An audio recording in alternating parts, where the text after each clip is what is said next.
shalom à vous et bienvenue à votre émission Wake Up sur Lumière du Monde Télévision. Vous savez, la matinale avec vous, nous passons des moments extraordinaires, nous le pensons. Et ce matin avec nous, le pasteur Bana Kambou. Shalom, pasteur. Shalom, ma sœur Daniel. Vous allez bien? Par la grâce de Dieu. Dieu merci. Alors avec vous, nous allons méditer la parole de Dieu. Tout à fait. Nous parlerons des richesses en Christ. Et à ce jour, demander que Dieu, sinon j'allais dire, permette à nos yeux d'ouvrir sur ce qui constitue nos richesses en Christ. Parce que ignorer ces richesses, c'est demeurer dans la pauvreté. Ah oui.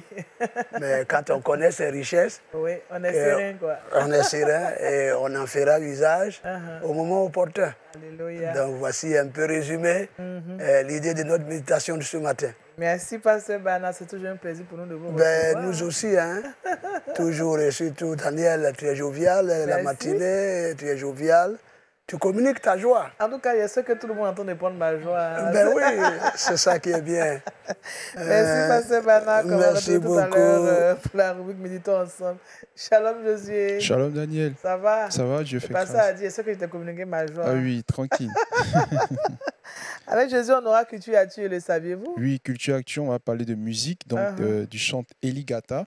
Et dans le saviez-vous, on part en Finlande pour parler de la réouverture du procès pour homophobie d'une députée chrétienne. D'accord, tout à l'heure. Shalom, Kouda. Bonjour. Comment ça va? Ça va bien, Daniel. Dieu merci. Avec Kouda, on aura des astuces.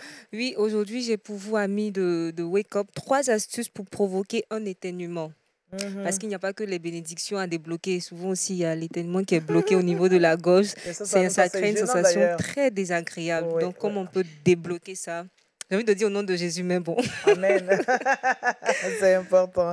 Merci, Kouda. Ce sont des astuces naturelles. Naturelles, en plus, hein. Oui. D'accord. Ce sera pour le Trick Box. Nous sommes jeudi aujourd'hui. Nous avons avec nous un médecin, puisque nous parlons de bonne santé. Il s'agit du docteur Oufoué Yves Gisler. Oh, je failli dire le nom. Hein. Pas Jean-Yves, mais Yves Gisler. C'est ça. Comment vous allez, docteur? Ça va très bien, Daniel. Et vous? Ça va très bien, merci. Ouais. Alors, vous êtes ophtalmologue. Ouais. Et c'est sûr qu'on aura des informations pour les yeux. Exactement. Et nous sommes 4 à porter les lunettes, sauf Kouda qui fait l'exception. Bon, j'ai pas envie de dire que Dieu fait grâce, mais bon. On va la tirer bientôt. Non, je refuse cela, je refuse au nom de Jésus. Alors, docteur, qu'est-ce qu'on aura comme thème aujourd'hui par rapport à cette rubrique? Aujourd'hui, on va parler des conjonctivites. Ces conjonctivites qui sont très fréquentes et dans toute la vie d'une personne.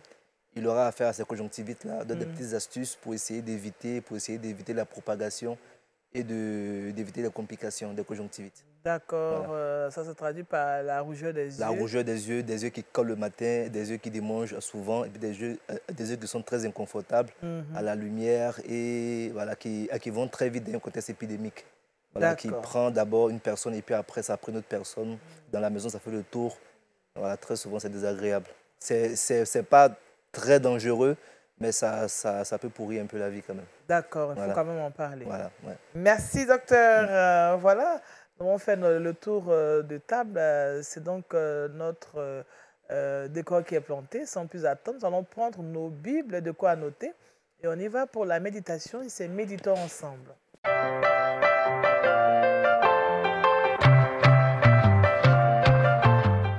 Avec le pasteur Bana, nous parlons des richesses en Christ. Thèse d'appui, Actes chapitre 3, verset 6. Oui, Actes chapitre 3, verset 6. Et il est écrit ceci. Alors, Pierre lui dit, je n'ai ni or, je n'ai ni argent ni or, mais ce que j'ai, je te le donne. Au nom de Jésus-Christ de Nazareth, lève-toi et marche. Et le prenant par la main droite, il le fit lever. Au même instant, ses pieds et ses chevilles devinrent fermes. Et d'un saut, il fut debout et il se mit à marcher.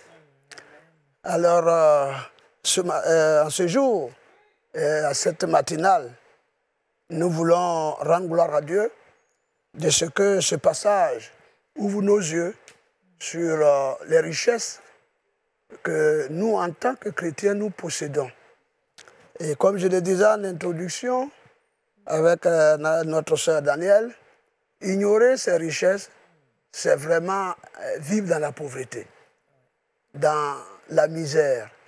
Mais quand on connaît ces richesses, on peut les exploiter pour notre bonheur et pour notre épanouissement ici-bas. Et des richesses matérielles. Voilà, et vous savez, cela est très important. Et au plan spirituel, dans la foi, nous avons des richesses qui nous permettent aussi de faire face aux grands défis que nous rencontrons dans ce monde. Et ici, le texte, c'est que c'est au début de l'Église primitive. Quand les apôtres ont reçu le Saint-Esprit, ils ont commencé à exercer leur ministère. Et Pierre et Jean étaient des habitués de la prière. Parce qu'aux heures de la prière, ils partaient dans les synagogues pour aller prier. Et cette synagogue, appelée la Belle, avait un boiteux, un paralytique, qui avait plus de 40 ans, malade, paralysé, et qu'on transportait, qu'on déposait devant le temple pour mendier, ou j'allais dire pour demander le monde. Et il a vécu cela, et voici qu'au début de l'Église, Pierre et Jean, qui aiment la prière, montaient à la prière.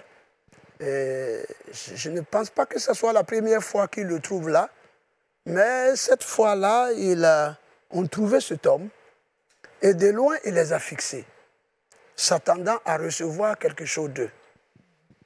Vous savez, les donateurs sont souvent ceux qui sont riches, ceux qui en possèdent, ceux qui font du bien, surtout en termes d'argent et dons. C'est ceux qui ont un peu d'argent, de leur superflu, ils peuvent aider. Donc, ils s'attendaient à recevoir de quelque chose. Et les apôtres, par la bouche de Pierre, a dit, écoute, nous n'avons ni or ni argent, mais ce que nous possédons, au nom de Jésus, lève-toi et marche. Amen. Voilà.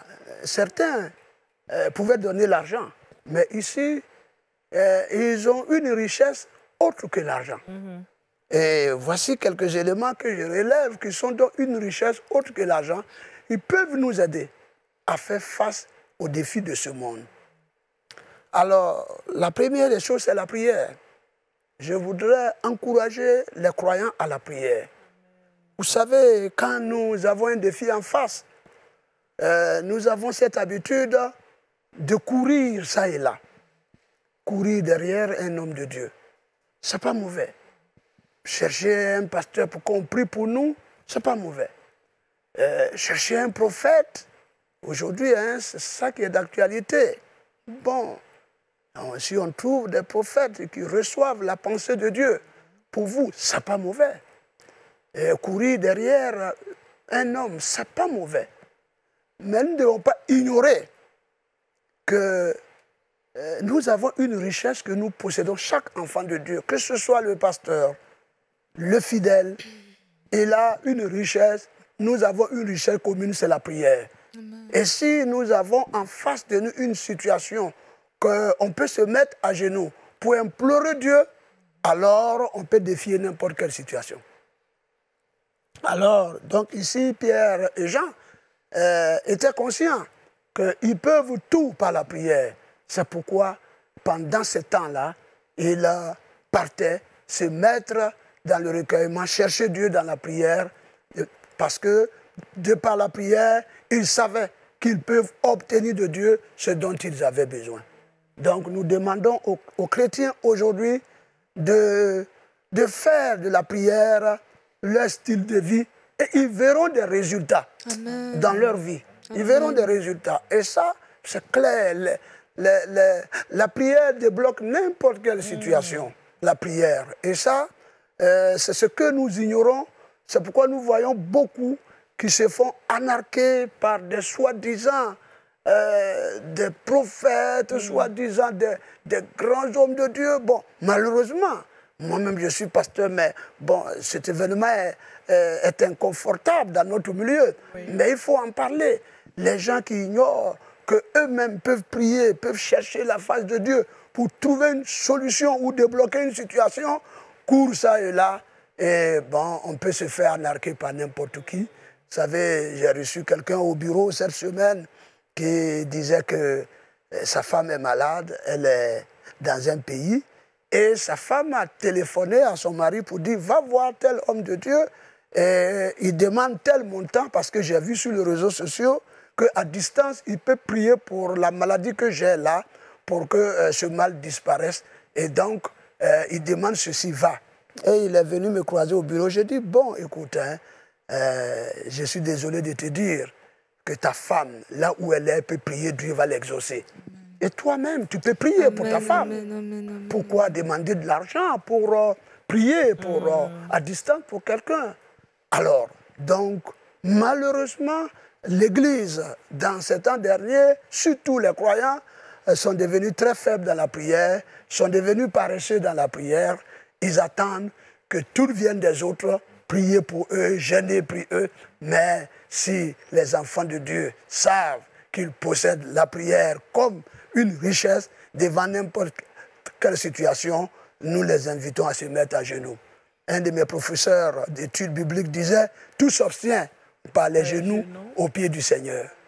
Et donc, que ceux qui nous écoutent ce matin, ce jour-ci, et qui sont confrontés ou qui seront confrontés à n'importe quelle réalité, qu'ils ne tremblent pas, qu'ils se mettent à genoux et ils verront des situations changer. Alors, le deuxième élément que je relève ici, c'est l'apôtre Pierre et Jean qui fixent le malade. Ils le fixent. Ici, je qualifie ce regard d'un regard de foi. Un regard de foi. Ils l'ont regardé et ils ont cru que Dieu est capable de guérir ce monsieur. C'est un regard de foi. Oui. Un regard de foi. Et aujourd'hui, nous invitons l'Église à un regard de foi. C'est-à-dire, des situations nous défient, mais on se détourne de ces situations pour aller juste pleurer, pour aller gémir, pour aller dire que je n'ai plus de solution. Mais Pierre et Jean ont fixé le malade. C'est un regard de foi. Quelqu'un qui est paralysé pendant plus de 40 ans, ce n'est pas une petite affaire. Un médecin est là, c'est vraiment mon frère. Oui. Je vois un peu ces paralytiques-là. Les pieds sont entièrement atrophiés. Bon, plus de vie, rien. Et d'ailleurs, on le porte. Nous, on a des paralytiques ici qui marchent, enfin, un peu qui rampent eux-mêmes. Oui. Mais lui, il faut le porter. Mais une telle situation, il faut un regard de foi. Et donc, ils ont eu la foi. Et j'invite justement l'Église à la foi. Nous sommes dans les temps derniers, les défis sont énormes. Défis d'ordre financier, je suis avec un médecin, défis de santé. Et il y a toutes ces choses-là. Mais si nous avons la foi, ce regard de la situation qui met Dieu au-dessus de n'importe quelle situation, on peut avoir des solutions. Amen. On peut avoir des solutions. Et voyez-vous, quand Dieu a fait la promesse à Abraham d'avoir un enfant, voyez l'âge, 100 ans, 90 ans, humainement parlant, c'est des corps usés. Oui. Donc avoir un enfant, c'est pourquoi Sarah rit d'ailleurs quand elle a entendu l'ange dire que tu auras un enfant. Mais au fil des temps, dans Genèse chapitre 15, Dieu a fait sortir Abraham de la maison. Il dit, regarde le ciel, regarde. Abraham regarde, il dit, tu vois les étoiles? Il dit oui. Il dit, si tu peux les compter, ainsi sera ta postérité. Amen. Donc Dieu a conduit Abraham à un regard de foi. Il était dedans. Et ses regards étaient, j'allais dire, limités par les murs. Il regarde ici, il regarde là, il regarde devant. Il n'y a rien. Mais il dit, sors. Aujourd'hui, il y a des chrétiens qui seront appelés à sortir de leur regard d'incrédulité, de leur jugement d'incrédulité, de leur mentalité, et regarder, j'ai dit, le Seigneur au-dessus de toutes choses, le regard de foi. Amen. Donc la foi nous anime ce matin, en ce jour. Et c'est une richesse que Dieu a mis dans nos mains. Si nous pouvons en faire usage, on a vu des grands hommes de Dieu qui ont relevé des grands défis par leur foi. Et je peux citer David devant Goliath. C'est un garçon qui a eu un regard de foi. Il a regardé. Il dit, je sais que tu es bien armé. Et je sais que tu as une posture ou une armure que je ne peux combattre. Mais je sais une chose, je te regarde, mais au nom de l'Éternel, je te battrai. Il a eu un regard de foi. Et il a vaincu ce géant. Et on entend ce message beaucoup dans nos églises. Par la foi, nous pouvons dominer les géants. Et que ce matin, quelqu'un triomphe des géants par sa foi. Et le troisième élément, pour m'arrêter, il y a plusieurs richesses, mais notons 3 seulement. Le verset 6, Pierre a dit, je n'ai ni argent ni or, mais au nom de Jésus. Vous voyez, le nom de Jésus est une, j'allais dire, une richesse pour les enfants de Dieu. Le nom de Jésus. D'ailleurs, dans Actes là, au verset 16, ils ont dit, mais pourquoi vous nous regardez comme si c'est par notre propriété que cet homme a été relevé et avoir ses pieds fermes. Mais il a dit ceci, il dit c'est par la foi en son nom. Par la foi en son nom. Jésus n'a-t-il pas dit tout ce que vous demanderez en mon nom, vous recevrez? Et le nom du Seigneur accompagne ses enfants. C'est vrai que ça n'a pas de la magie, mais n'en demeure moins une réalité qui accompagne l'Église, qui accompagne les enfants de Dieu. Tout ce que vous demanderez en mon nom. Et d'ailleurs, il a dit dans Marc 16, 15, vous imposerez les mains aux malades et les malades seront guéris. En mon nom. Il dit, en mon nom, vous imposerez les mains aux malades. Voyez-vous, je suis heureux d'être avec un médecin ici. Et les chrétiens, médecins, quand ils sont devant certaines situations qui dépassent leurs compétences, je crois qu'ils évoquent aussi le nom du Seigneur. Et ils ont vu aussi des miracles. Dans Proverbe chapitre 18, verset 10, il dit, le nom de l'Éternel est une tour forte. Ceux qui s'y réfugient sont en sécurité. Aujourd'hui, nous avons des défis de sorcellerie, d'attaques, des gens qui brisent les foyers, je ne sais quoi, et l'Église est paniquée. Mais je vais dire en ce jour que si ton foyer est dans le nom du Seigneur, ton foyer est en sécurité. Amen. Si ton avenir est dans les mains du Seigneur, dans le nom du Seigneur, c'est une tour forte. Alléluia. Rien ne peut nous détruire. Puisse Dieu permettre que ces richesses qui ne sont pas cachées, mais que nous découvrons dans la parole de Dieu, nous accompagnent pour élever, que ce soit les défis spirituels, moraux, des défis de famille, de foyer, et d'activité de travail, de santé, puisse Dieu permettre que l'Église puisse exploiter ses richesses pour son avenir et pour sa bénédiction. C'est ce que le Seigneur a mis sur mon cœur à cette matinée pour nous accompagner. Allons par la prière, allons par la foi et allons avec le nom de Jésus-Christ de Nazareth. Amen. Amen. Amen. Amen. Merci à vous, pasteur Bana. Je rappelle le thème de notre méditation, les richesses en Christ. Et le texte d'appui est tiré de Actes chapitre 3, le verset 6.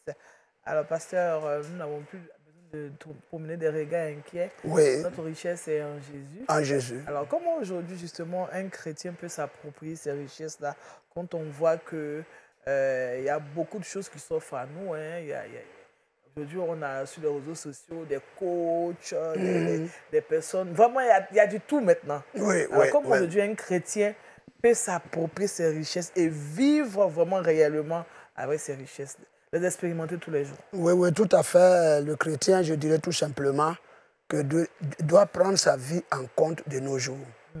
Le chrétien doit s'assumer, le chrétien doit s'affirmer, et le chrétien doit comprendre que ce que la Bible dit, c'est pour lui, c'est pour quiconque. Et donc, les richesses qui s'y trouvent, s'il se les approprie et qu'il les met en pratique, il verra des situations changer. C'est vrai, avoir un soutien d'une sœur, d'un frère, d'un pasteur, je ne dis pas que c'est mauvais. Non. Mais quand le chrétien veut dépendre, c'est-à-dire sa vie chrétienne dépend des autres, il ignore ses richesses. Il ignore ses richesses. Parce que le temps que tu cours pour arriver chez le pasteur, si on dit qu'il a voyagé, c'est ça. Ou si on dit que le pasteur même, il est malade, il est hospitalisé. Alors qu'est-ce que tu deviens? Ça va chauffer. Ou bien, je vais chez ma soeur Danielle, on dit non, elle vient de partir au marché. Oui, oui. Mais quand on est responsable de sa vie et que on s'approprie ces richesses et avoir foi que moi aussi, ces richesses sont pour moi, en les exécutant, en les exploitant, on verra la gloire de Dieu dans notre vie. Amen. Bien que je ne suis pas contre qu'on ait quelqu'un qui nous soutient dans la prière. Amen. Merci, pasteur. Je pense que vous avez une question. Oui, une question, pasteur. Lorsqu'on est chrétien et puis on n'a pas assez d'argent, est-ce que ça veut dire qu'on a un problème dans notre vie spirituelle? Les chrétiens qui sont pauvres? Non, pas du tout. Vous savez, Jésus même en son temps, il a dit que vous aurez toujours des pauvres avec vous. Vous savez, il y a des situations qui engendrent la pauvreté. Voilà. Vous savez, quand vous avez des parents qui s'occupent de vous et du coup, vous perdez ces parents, ça vous plonge dans une situation voilà, vulnérable. Voilà, vulnérable. Ou bien, bon, ben, il y a une situation catastrophique, des catastrophes naturelles qui viennent, qui emportent vos biens. Tout de suite, ça vous place dans une situation vulnérable. Voilà, et puis, donc nous ne pouvons pas dire que être pauvre, c'est parce que vous n'avez pas la foi ou Dieu n'est pas avec vous. Maintenant, une autre richesse que je n'ai pas voulu exploiter à cause du temps, c'est le travail. Vous voyez qu'un homme ne peut pas être béni matériellement s'il ne travaille pas. Ça, j'ai réfléchi à ça. Même quand Dieu a dit à Abraham, je te bénirai. Mais Abraham a travaillé. Il a travaillé, oui. Quand il lui a fait les promesses, il a travaillé. Voyez-vous, et quand Dieu a dit à Israël, vous allez à Canaan, où vous trouverez le lait et le miel. Bon, je ne pense pas que quand les Juifs sont arrivés, le lait et le miel coulaient par terre. Il a fallu travailler. Il a fallu travailler pour que ça accomplisse ce que Dieu a dit. Donc, un chrétien qui ne travaille pas et qui tombe dans la pauvreté, là, en ce moment, il est responsable de sa vie. C'est pourquoi Paul a dit qu'un chrétien qui ne veut pas qu'il n'a pas le travail, mais qui ne veut pas. Là aussi, il faut que les chrétiens fassent cette petite différence. Qui ne veut pas travailler. Qui ne veut pas, mais pas qui ne travaille pas, parce qu'on peut perdre son travail, on peut être à la recherche du travail, mais qui ne veut pas travailler, il va s'appauvrir et il va vivre dans le désordre. C'est ça. Voilà. Donc, bref, c'est comme ça que je peux dire. Mais je suis convaincu d'une chose, un enfant de Dieu fidèle à son Dieu, Dieu le bénira s'il fait ses activités et il pourvoira à son besoin quotidien. Amen. Merci. Merci, pasteur. On va prier. Merci, Seigneur. Béni soit ton nom, Père. Au nom de Jésus, nous croyons à ta parole. Et ce matin, en ce jour, ton peuple s'est mis devant toi, méditer, chercher ta face avant de sortir, avant de vaquer à nos activités. Seigneur, je prie en ce jour que toutes les prières de tes enfants adressées à toi, Seigneur, trouve l'exaucement parce que tu exauces nos prières, dit l'Écriture. C'est pour ça que tous les hommes viennent à toi, notre Dieu. Béni sois-tu de nous donner aussi la foi en ta parole et en ta personne.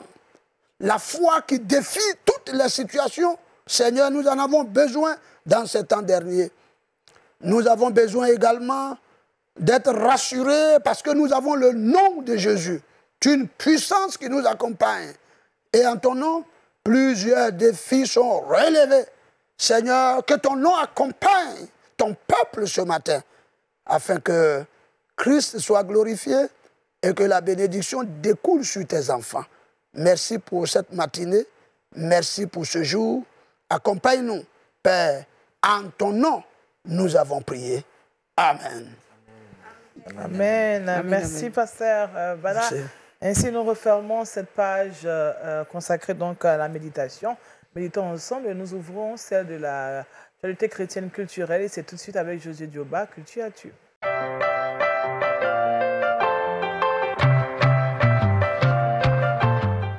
Richesse en Christ, nous allons nous intéresser à la musique. Ah oui, on va s'intéresser à la musique comme tous les jeudis. C'est aussi une richesse. Hein, c'est aussi une richesse, effectivement. Oui, ouais. Voilà, c'est vraiment une richesse. Aujourd'hui, on parle d'Eli Gata. Eli Gata, qui est un chanteur musicien ivoirien. Il est né donc le 29 mai 1991 à Abobo, derrière Rail, mais il est originaire de la ville d'Issia, donc précisément de Béza, et de son vrai nom, c'est Gata Sagui Évariste.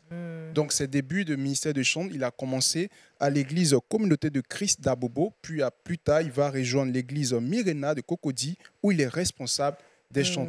En octobre 2020, Dieu va le bénir, il va sortir son premier album, un album dénommé Ma Reconnaissance, composé de 6 titres. Et en décembre 2020, il va se marier. En décembre 2020, il va se marier. Et donc, dans son album Ma Reconnaissance, il y a le titre phare qui est Jésus, mon numéro 1. Je vous demande de suivre un extrait. Je reviens, oh, viens, oh, je ne peux rien sans toi. Papa Jésus, viens, oh, viens, oh, je ne peux rien sans toi. Papa, oh, viens, oh, yeah, viens, oh, je ne peux rien sans toi. Seigneur Jésus, viens, oh, yeah, viens, oh, je ne peux rien sans toi. Papa Jésus, viens, oh, viens, oh, je ne peux rien sans toi. Papa, oh, viens, oh, yeah, viens, oh, papa, oh, viens, oh, sans toi. Vraiment. Je ne peux rien sans toi. Je ne peux rien sans toi. Comme pour dire Jésus, tu es mon numéro 1. Je ne peux rien sans toi. Jésus est au centre de tout. Et c'est lui qui guide nos pas chaque jour. Voilà. Amen. C'est du zouglou? Non, c'est pas un style ivoirien. C'est un style ivoirien. C'est une musique de reconnaissance à l'égard du Seigneur. Merci Josué. Voilà, je pense qu'avec ce que nous entendons, nous devons comprendre que Jésus, qu'on le veuille ou non, est au centre de nos vies. Tout simplement. Ça rejoint un peu ce que le pasteur a dit, tout à la richesse en Christ. C'est lui seul qui fait tout. Moi, je ne sais pas pourquoi on ne croit pas en lui. Bon, ça, là, à moins que tu ne le connaisses pas. Quoi. Voilà, quand tu ne le connais pas, c'est autre chose. Mais quand tu le connais, tu devais pouvoir se reposer sur lui et bénéficier de toutes ces choses. C'est ça. Voilà. Bon, bénéficions. Ouvrons nos cœurs surtout pour pouvoir bénéficier de ce qu'il nous donne. Hein. Parce que quand on a écouté ce que le pasteur a dit, vraiment, on est tout simplement rempli de joie ce matin. Merci à Josué qu'on va retrouver tout à l'heure. Le saviez-vous. Voilà, on y va pour de la santé et c'est une bonne santé.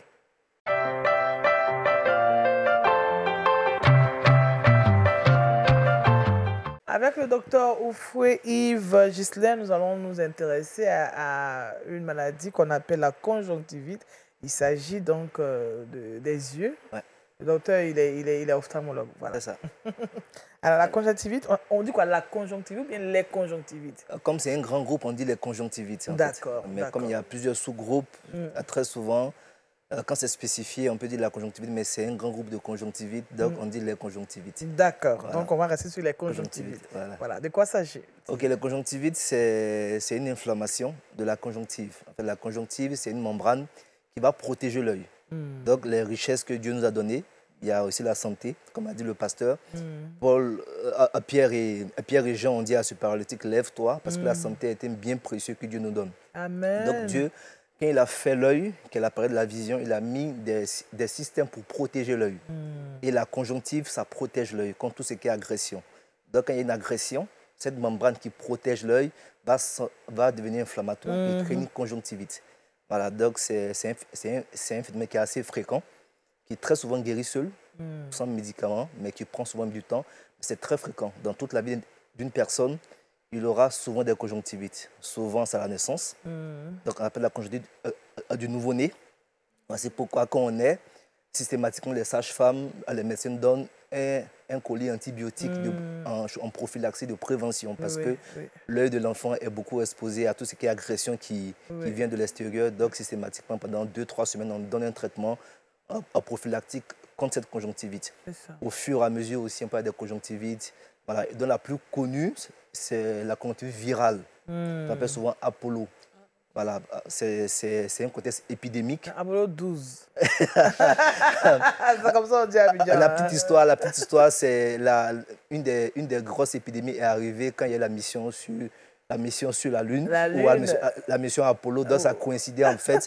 Donc on pensait que c'est parce que l'homme allait sur la Lune qu'il avait descendre voir cette épidémie. Donc c'est la petite histoire. Merci pour l'histoire, docteur. Voilà, c'est la petite histoire. Donc ça vient d'un contexte de rhume. Très souvent, c'est comme en fait, c'est viral, c'est le virus. Donc ça vient très souvent, c'est des vents secs et chauds qui viennent du nord, soit avec l'harmattan. Donc ça c'est un contexte de rhume. Et puis très souvent, il y a une conjonctivite qui apparaît. C'est là des yeux qui vont coller le matin. Oui. Voilà, des yeux qui sont inconfortables. Il y a la glaire là. Voilà, la glaire le matin qui souvent ferme les paupières. Donc on est obligé de laver pour pouvoir ouvrir les paupières. Il y a des grains de sable, comme il y a des grains de sable dans les yeux, un inconfort qui est présent comme des grains de sable dans les yeux. Puis les yeux qui sont rouges. Le premier aspect, c'est comme un zombie. Voilà, les deux parce qu'il y en a voilà. qui c'est très rouge. Voilà, très rouge. Ça fait peur d'ailleurs. Voilà, mais ça va très vite. C'est un côté épidémique. Voilà, donc très souvent, quand une personne de l'entourage l'a, voilà, très souvent, c'est pas par le regard qu'on l'a. Parce qu'il y a un patient qui m'a dit, ah docteur, c'est parce que j'ai regardé que j'ai eu ça. Non. Très souvent, quand un collègue a ça, c'est pas de regarder, mais très souvent, comme c'est sur les mains, sur les poignées de porte, tout ça, donc on touche et puis après on ramène l'œil. Forcément, au cours de la journée, on va ramener forcément la main à l'œil.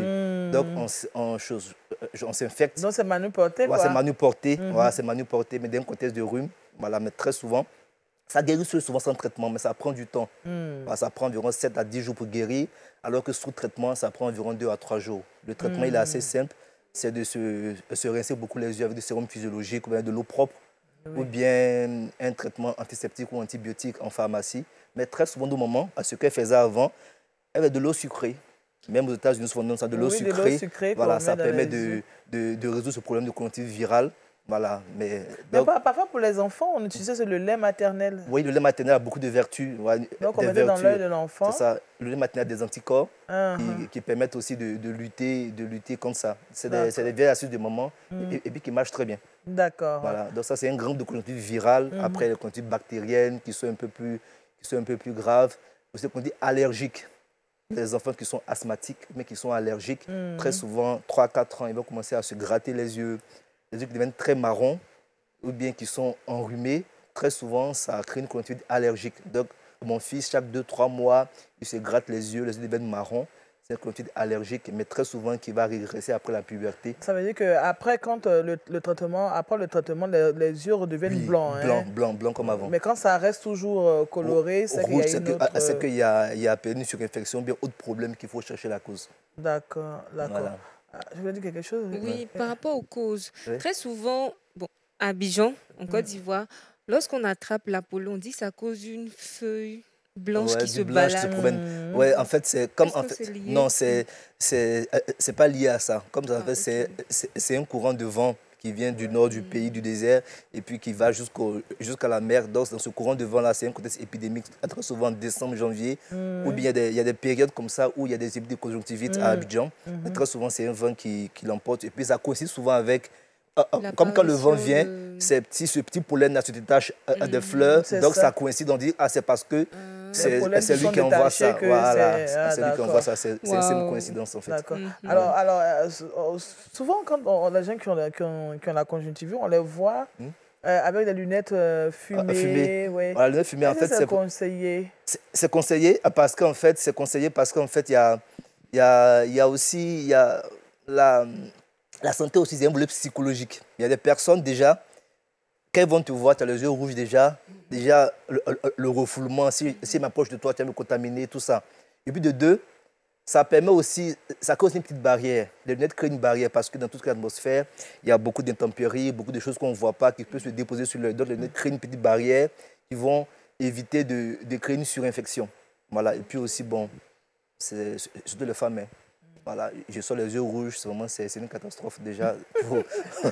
Voilà, donc ça fait que déjà l'aspect pour se protéger à elle-même et puis le regard de l'autre, mais c'est surtout pour ça, quoi. Alors tout le monde peut développer une conjonctivite. Tout le monde du nouveau-né jusqu'à l'adulte. Le nouveau-né est exposé parce qu'il sort, il est fragile. L'enfant qui commence à grandir, qui commence à toucher là, il ramène les choses à l'œil, il peut devenir une allergie oculaire. Très souvent, on va passer chez l'adulte, chez le vieillard aussi. Avec l'œil qui se fragilise, c'est moins de protection qui se fragilise, comme la paupière qui se fragilise, ça peut créer des conjonctivites à répétition. Alors, on peut faire la conjonctivite une seule fois, bien plusieurs fois. Toute la vie, on fera au moins, je ne vais pas dire, il n'y a pas de chiffre, mais on fera des conjonctivites à répétition. Très souvent, ça guérit seul.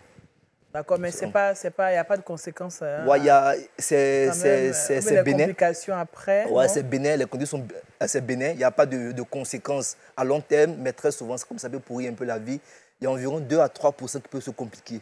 Voilà, donc il faut se faire suivre quand ça a perdu après une semaine. Après une semaine, quand ça a perdu, quand tu as fait un traitement, peut-être à la maison de lavage oculaire avec de l'eau propre, ou bien de petits antiseptiques que ça a perdu, il faut consulter un spécialiste pour pouvoir mettre un traitement plus approprié, parce que ça peut se compliquer dans 2 à 3% des cas, ça peut se compliquer. Mais c'est une maladie qui demeure assez simple à traiter et assez bénigne, mais qui est très répandue, qui peut faire peur aux parents, souvent surtout pour les enfants, qui peut faire peur, mais il y a plus de peur que de mal. Très souvent, ça guérit sous traitement. D'accord, donc voilà. On n'a pas avoir peur des conjonctivites. On n'a pas avoir peur, mais il faut connaître pour savoir c'est quoi, et puis déjà anticiper, et puis quand ça dure, pour pouvoir consulter. Voilà, mais la vieille astuce, toujours du sérum physiologique, voilà, ou bien de l'eau propre pour laver les yeux. Voilà, et puis si on n'a pas les moyens, bon, soit antiseptique à la pharmacie, ou bien soit de l'eau sucrée simplement, oui. voilà, pour mettre plusieurs fois par jour. Très souvent, ça passe. La conjonctivite épidémique virale Apollo. Voilà, si c'est autre conjonctivite, le traitement est un peu plus spécifique. Plus spécifique, voilà. D'accord. Le Kouda revient encore. Bon, une question. On est en Côte d'Ivoire, on est en Afrique. Souvent, on utilise des plantes. Est-ce que vous conseillez les jus de plantes, les remèdes de grand-mère, mais africaines? On te prend des pâtes, on te dit tu appliques. Est-ce qu'on peut appliquer cela ou c'est vraiment dangereux? Très souvent, ce n'est pas conseillé parce que souvent, on ne maîtrise pas. C'est-à-dire, en fait, de tout ce qui est plantes, les médicaments viennent des plantes. Mais les plantes, très souvent, quand tu vas appliquer, souvent c'est surdosé. Voilà, c'est-à-dire, en fait, c'est le dosage. Tu as pourquoi 2 feuilles, 3 feuilles. Alors que les médicaments, c'est peut-être un quart de feuille que tu dois prendre. Mais toi, bon, tu prends beaucoup, tu mets. Ça peut créer d'autres choses. Voilà. Mais c'est quelque chose qu'on explique, mais très souvent, même ma maman qui a du corps médical, un jour, je l'ai vu à la maison, elle dit son œil, elle a gratté, elle a pris, elle a écrasé une feuille de mangue, elle a mis. Elle dit, non, tu fais quoi? Elle dit, ah, c'est comme ça. C'est comme ça. Mais il y a aussi quelque chose que le jus de manioc aussi. Les recettes sont en train de sortir un peu. Les recettes sortent. Quand vous allez chez les femmes qui font la tchéké, souvent quand les enfants ont la conjonctivite, on prend le jus de manioc et puis on plaît un peu et puis ça passe.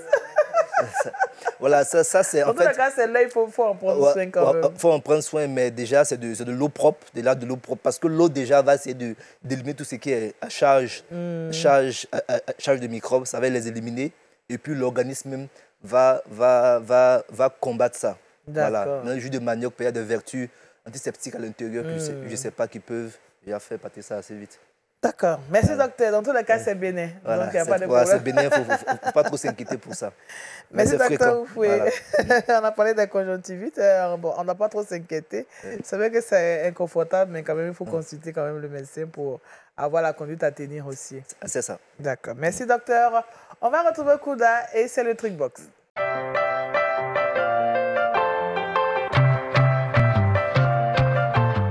Alors, avec Kouda, après les yeux, on s'attaque à l'éternuement. Oui, 3 astuces. Comme je l'ai dit en introduction, Daniel, il n'y a pas que les bénédictions qu'on doit débloquer. Oui, il y a la bénédiction financière, la bénédiction du mariage. Il y a des personnes...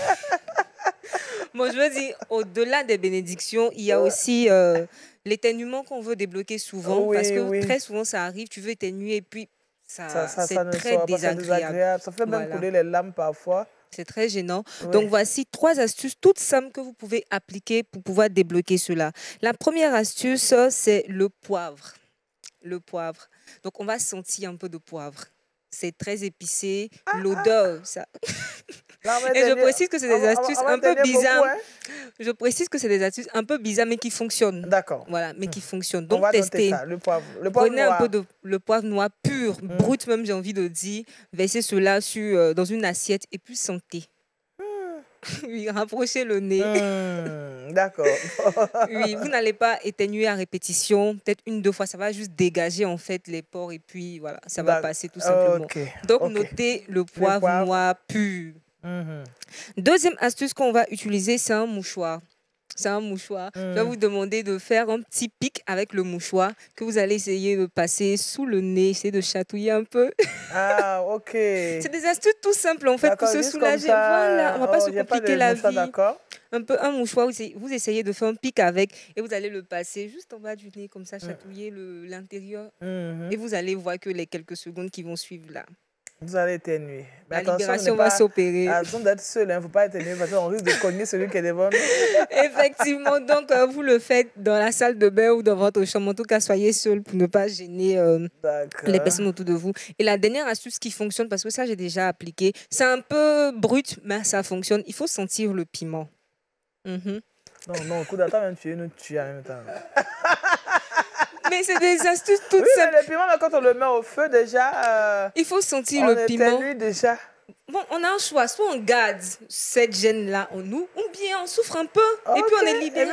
Toute libération a un prix, en fait. Mais pour le piment, ça sera fort. Hein. Donc, ce temps va se contenter du poivre et du mouchoir. Mais bon, on peut ajouter quand même le piment fonctionne aussi. Donc, je dis, au bout de 2 minutes, vous allez voir que la sensation va être dissipée. Puis, tranquille, on est soulagé. Tiens. Voilà. Donc, je répète rapidement les 3 astuces. J'ai parlé de poivre, j'ai parlé de mouchoir pour chatouiller un peu le bout du nez. Et la dernière astuce, le piment. Remerciez-moi plus tard. Merci à Kouda qui nous aide à débloquer l'éternuement qui est bloqué. Voilà, c'est vraiment désagréable, surtout quand tu es au milieu des personnes, tu ne sais pas quoi faire. C'est vraiment, il y a une gêne qui s'installe là. Après, on ne sait pas si on doit pleurer ou pas. Je pense qu'avec ces astuces, ça va. Ah oui, hein? Moi, ça m'est déjà arrivé ce jour-là, j'en ai souffert. Vraiment. Alors que tu as un petit mouchoir à côté, oui, tu te mets dans un coin, en 30 secondes, tu es libéré, tu vois. L'ignorance tue, quoi. Merci, Kouda. Retrouvons Josué Dioba et c'est le saviez-vous.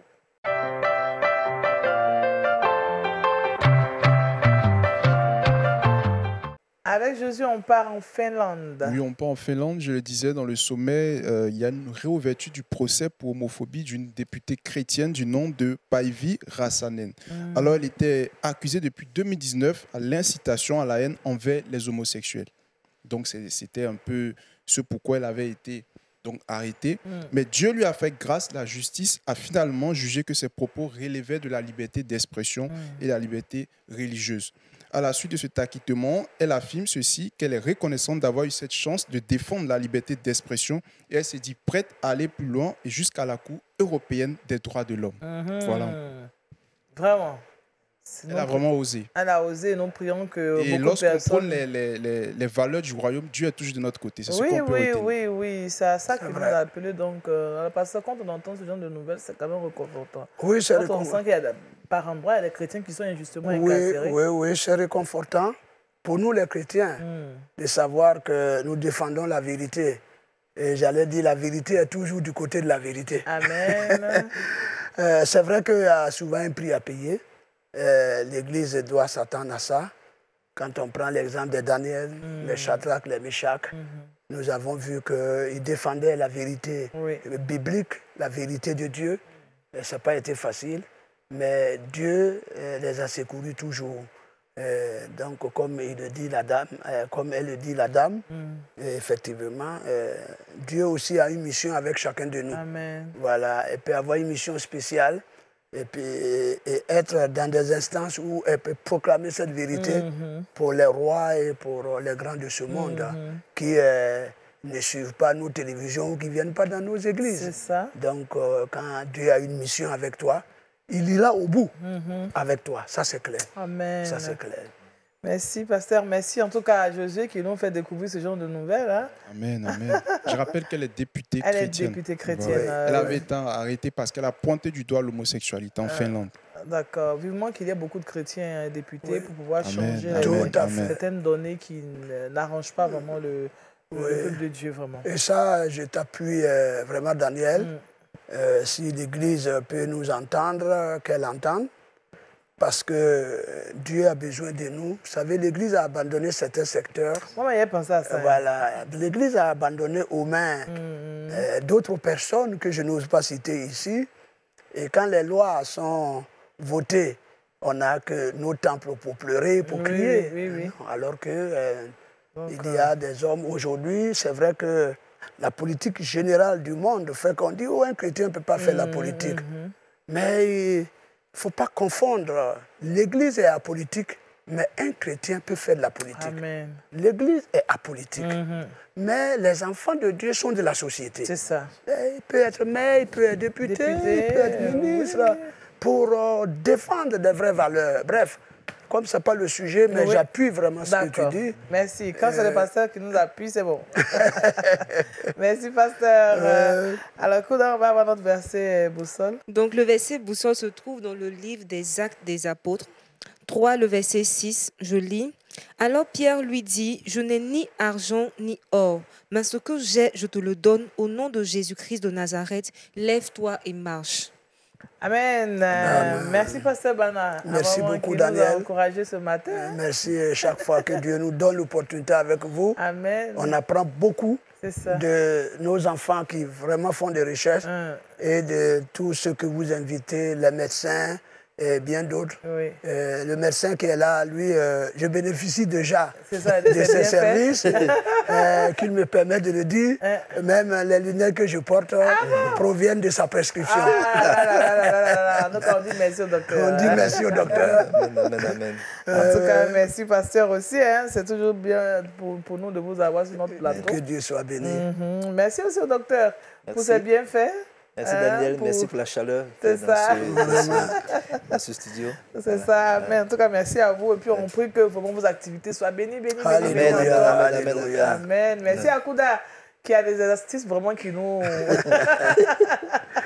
Dans tous les cas, c'est pour notre bien-être. Merci à Jésus qui nous fait voyager dans le monde à travers ces informations. On n'oublie pas la régie qui nous permet d'être chez vous. Demain, vous serez avec Daniel Conan. Moi, je vous retrouverai mardi. D'ici là, portez-vous bien. Que Dieu